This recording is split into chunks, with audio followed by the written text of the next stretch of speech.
दिल्ली में दूसरी बड़ी वारदात से पहले पकड़ी गई है मौत की मंडी।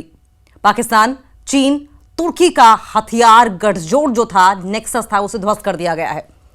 दिल्ली के लाल किले के पास हुए भीषण बम धमाके ने राजधानी को पहले ही दहशत में डाल रखा था, लेकिन अब सुरक्षा एजेंसियों के हाथ एक और बड़ा सुराग लगा है। धमाके के बाद हाई अलर्ट पर काम कर रही दिल्ली पुलिस ने अंतर्राष्ट्रीय हथियारों की एक ऐसी सप्लाई चेन का भंडाफोड़ किया है जिसके तार सीधे चीन और तुर्की में बनी घातक बंदूकों से लेकर पाकिस्तान की खुफिया एजेंसी आईएसआई तक जुड़ते हैं।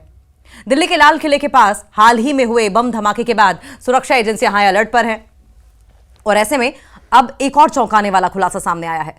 राजधानी में बम विस्फोट की दहशत के बीच पुलिस ने एक ऐसी साजिश का पर्दाफाश किया है जिसमें हथियार चीन और तुर्की में बन रहे थे। उनका नेटवर्क पाकिस्तान के जरिए भारत तक फैला हुआ था।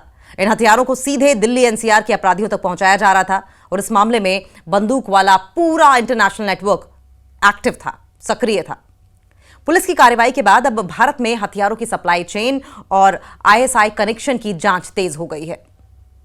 दिल्ली पुलिस ने बड़ी कार्रवाई करते हुए एक बड़े अंतर्राष्ट्रीय हथियार तस्करी रैकेट का भंडाफोड़ किया है। हैरान करने वाली बात यह है कि यह हथियार पाकिस्तान के रास्ते भारत भेजे जा रहे थे और सिंडिकेट का सीधा लिंक पाकिस्तान की खुफिया एजेंसी आईएसआई से जुड़ा है।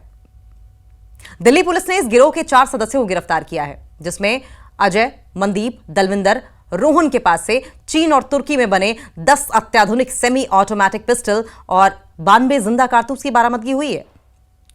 बरामद पिस्टल्स में तुर्की में बनी PX 5.7 और चीन में बनी PX 3 शामिल है। ये पिस्टल बहुत ही खतरनाक है, जिनका इस्तेमाल आमतौर पर स्पेशल फोर्स पे होता है।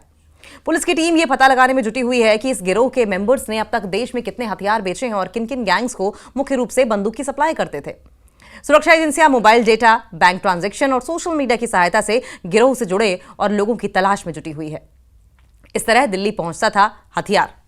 किस तरह दिल्ली पहुंचता था हथियार? पुलिस के एक वरिष्ठ अधिकारी के मुताबिक तुर्की और चीन में बनने वाली इन बंदूकों को भारत भेजने का काम आईएसआई की तरफ से किया जा रहा था। यह भी पता चला है कि हथियारों को पाकिस्तान से पंजाब के रास्ते दिल्ली भेजा जाता था। तस्करी से जुड़े गुर्गे ड्रोन के जरिए पंजाब में सीमा पार गिराते थे और फिर यहां से इन पिस्टल्स को दिल्ली भेज दिया जाता था। पिस्टल की सप्लाई दिल्ली और आसपास के इलाकों में अपराधियों को होनी थी। सवाल यह भी कि 10 नवंबर को जो बड़ा बम धमाका हुआ था, उसमें क्या रोल था? लाल किले के पास हुए बम धमाके के बाद से ही दिल्ली में वैसे ही सुरक्षा बढ़ा दी गई है। 10 नवंबर को लाल किले के पास एक Hyundai i20 कार में हुए आत्मघाती धमाके में 15 लोगों की मौत हो गई थी और कई लोग घायल हुए थे। धमाका करने वाले का नाम उमर उन नबी बताया गया। इस धमाके से कुछ घंटे पहले जम्मू कश्मीर पुलिस ने पाकिस्तान आधारित आतंकवादी संगठनों जिसमें जैश-ए-मोहम्मद और अंसार गज़वात-उल-हिंद से जुड़े एक बड़े अंतर्राष्ट्रीय और transnational white collar terror module का खुलासा किया था। पुलिस ने इस पूरे नेटवर्क से 2900 किलो विस्फोटक सामग्री जब्त की थी, जो माना जा रहा है कि दिल्ली ब्लास्ट में इस्तेमाल हुई।